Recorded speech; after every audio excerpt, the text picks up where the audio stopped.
Good day, Kiwanians. This Rotarian appreciates you because you are one of the best organizations in the community. It's all about, what do we say, service above self. It's Kiwanis also. So thank you. And we always look forward to your participation and the other group's participation in the Flag City project. I thought about 1,000 different things I could tell you about from my involvement in the program. However, I remember the first day that I helped put out flags. I had met Randy Povey and Dennis Guthrie, who were two of the founders of the Flag City project, and then McShannon. There was Mac McShannon was involved. I never met him, but he was instrumental in it. And actually Nancy Povey was extremely instrumental because she kept everybody on the right track. But when I came to town in 06, bought a place in 06. And I was a kid raised on the shores of southwestern Lake Michigan, Eagle Scout, Marine, combat type stuff in Vietnam. So and my father was a detective, my mother was a court reporter who ended up becoming a personal secretary to President Ford. So it was all about America in my life, all about America. Patriotism, which today is bandied about, but at that time we worked to stand up to the precepts of America. And that's back when he actually taught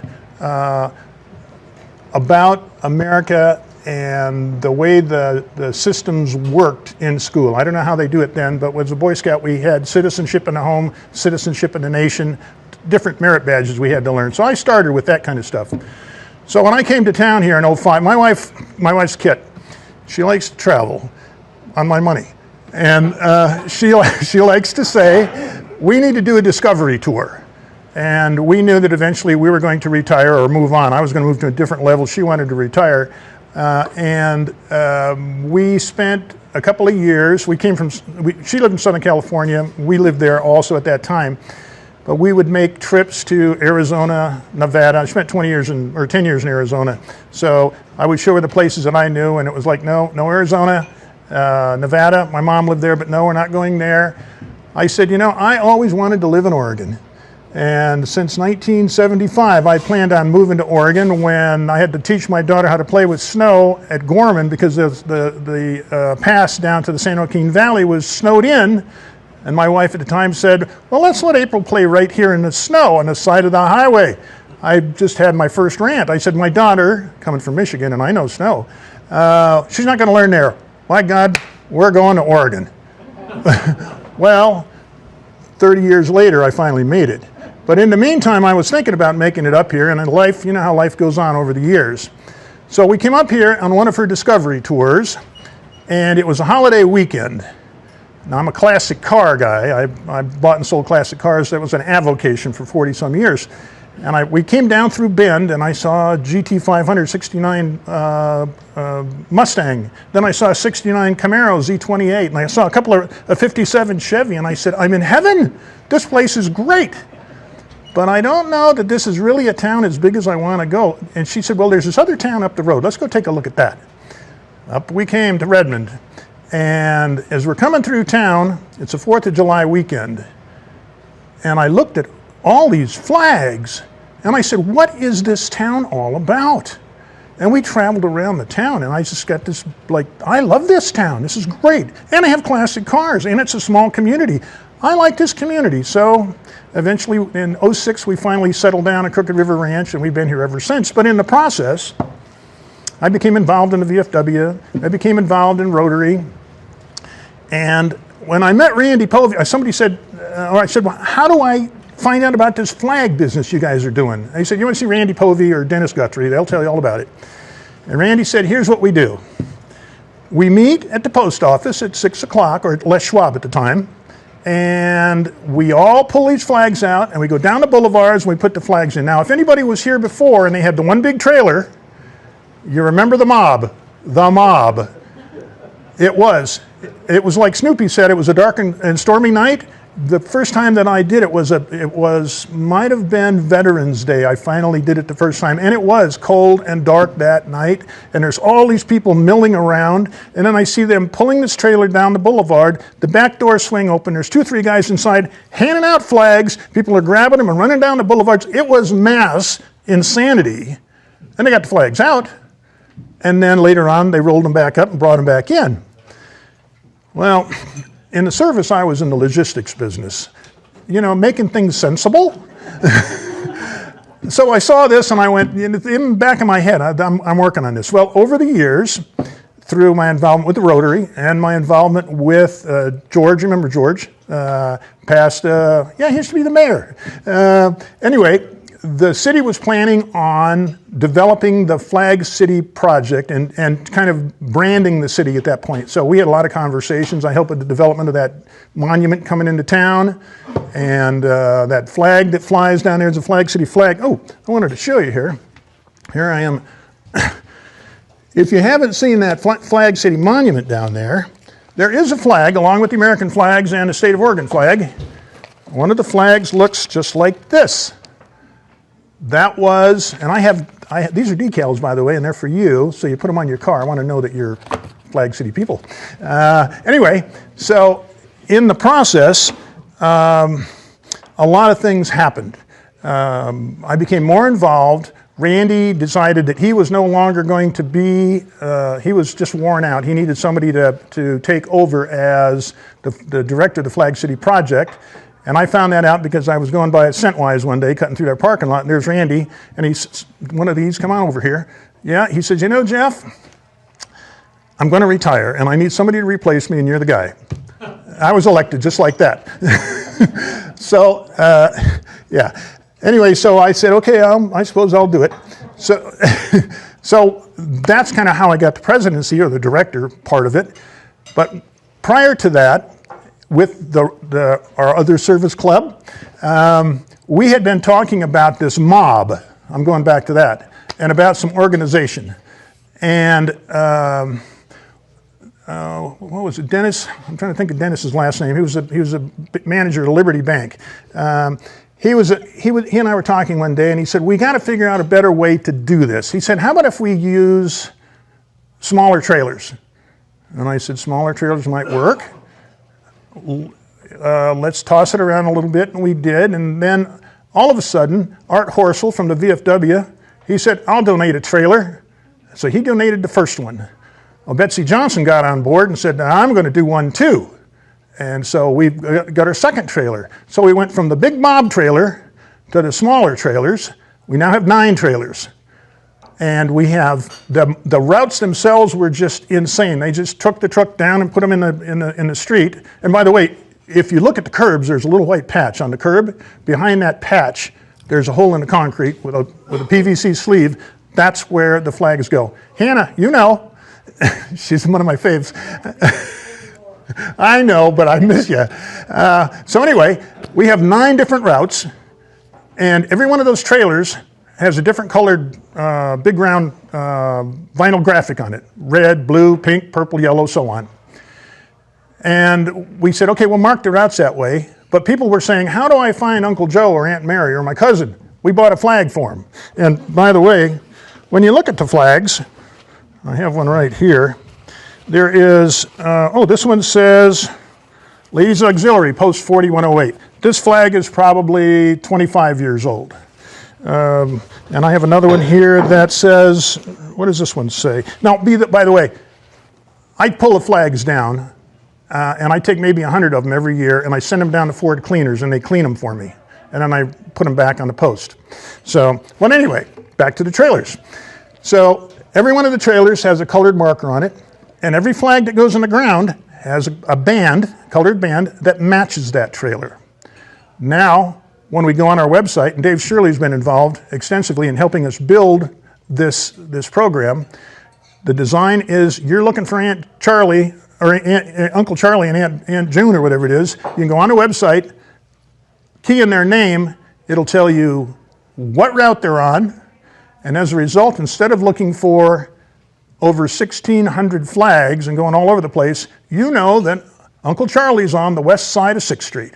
from the post office to Glacier. Or Aunt Mary is on Highland, from the high school over to 6th Street. So it removed that, looking at 1,600, down to about 125, well no, 200, 225 in each trailer. So about 200 plus or minus to find the ones that you're looking for.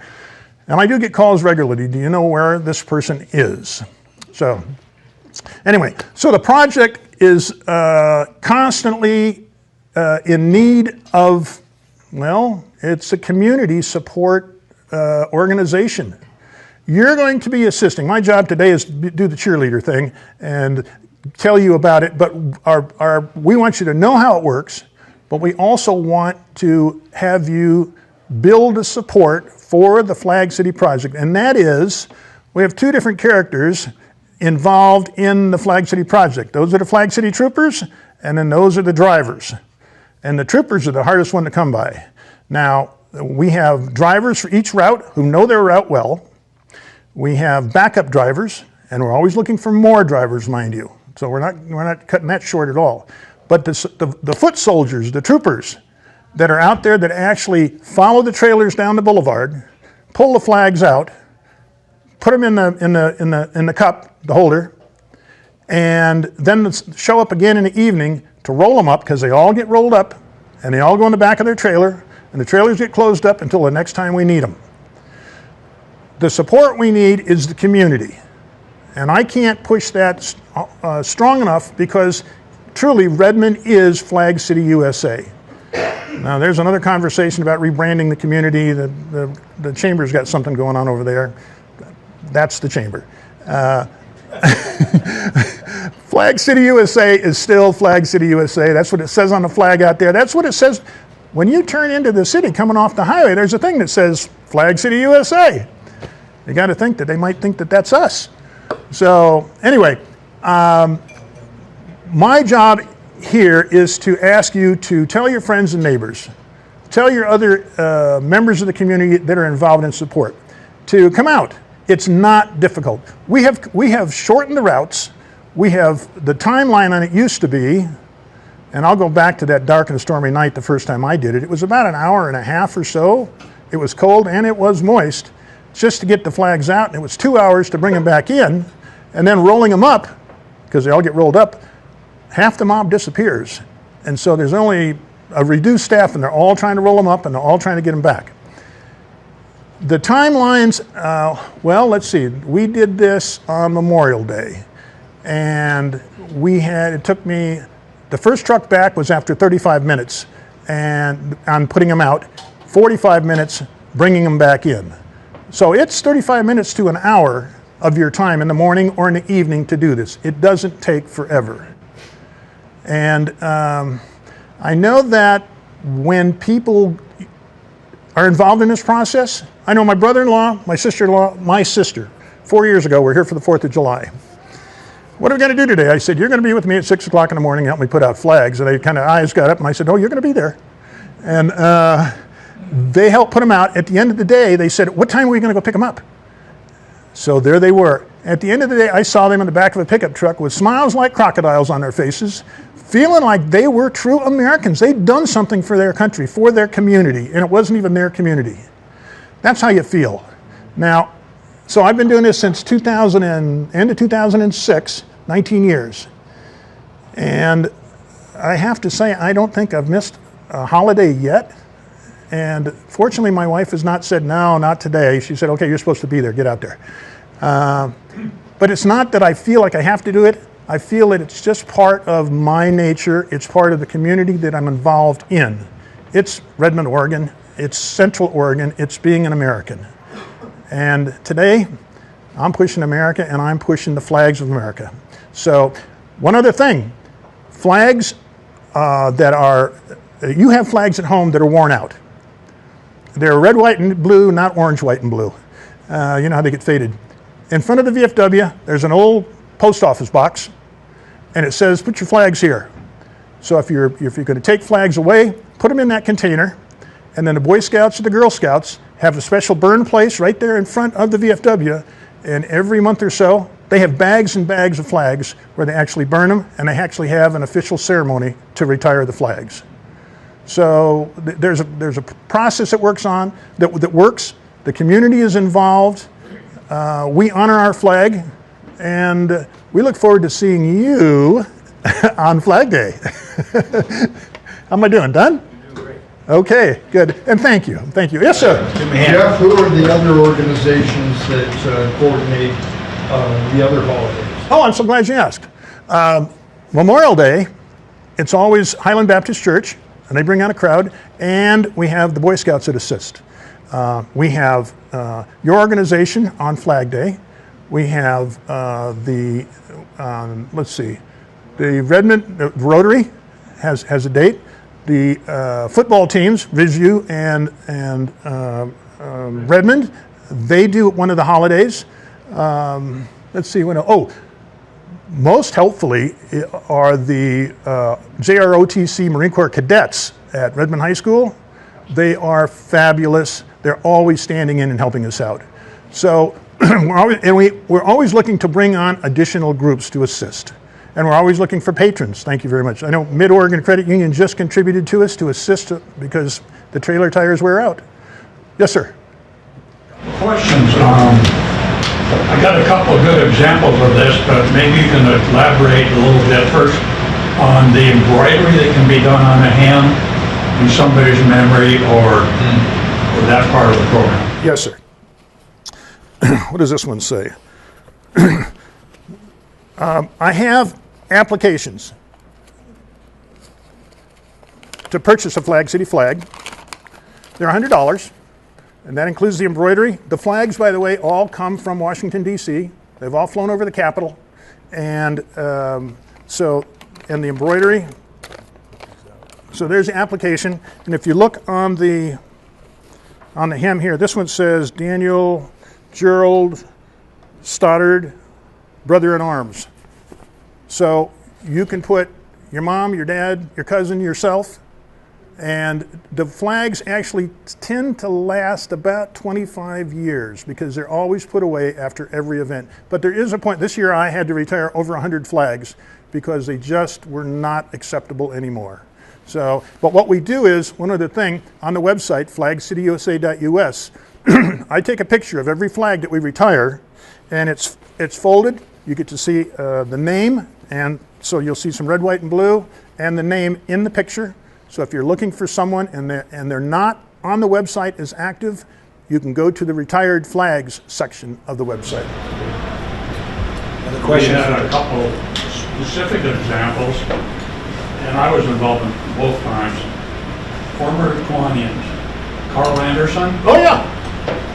And this is when I first became aware of this and what we could do with the embroidery part, that learning that fill out load applications, pay for the flag, and Randy Povey was handling it then.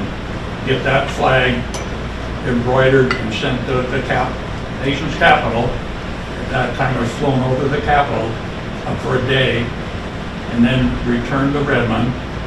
And then the second time, I think it was the same process, but on each occasion,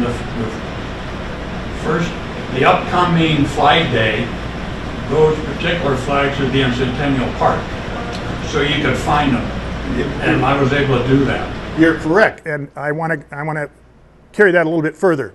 We made a change because if you buy a flag and you want to see it in Centennial Park, because the first year they always in Centennial Park, but if you bought a flag and didn't go up till the 4th of July, you missed 2 holidays prior to. So this year it all changed.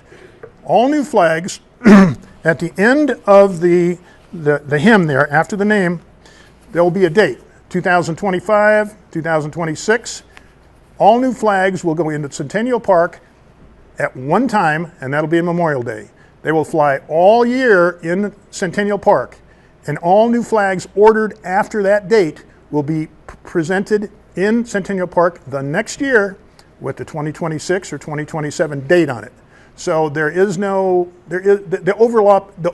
extra overlap. And you'll also see that they have a ribbon around them, so you know that they're the brand new ones. I have 28 new ones that went in this year. So you'll see those, and they're right in the center of Centennial Park. Yeah, just for our own members.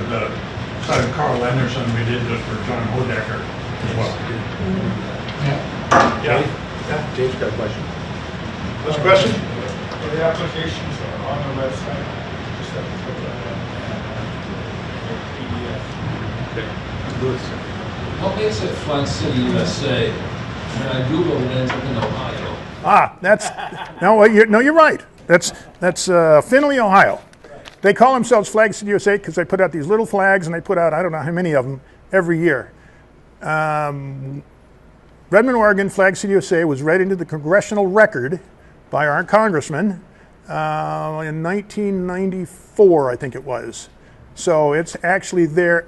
It recorded as Flag City USA, but they want to take the glory, and good for them, you know. As my grandmother would say, God bless them, but don't invite them to dinner. I've been to Findlay, Ohio, and those flags are puny little flags. He testifies. Well, in Michigan, too. So. What else? Anything else? Yes, sir. Do you have an N number? What number? An N number, like if they're, hey, we can only do 1,600 flags. I was like, You know, that's a conversation we have. And if we had more community support, more Flag City troopers walking on the streets, assisting putting those out, we've talked as many as 2,000. But today we're close to 1,600 because, like I say, I culled about 100 plus or minus out of the inventory. But 1,600 full-size flags is a lot of flags.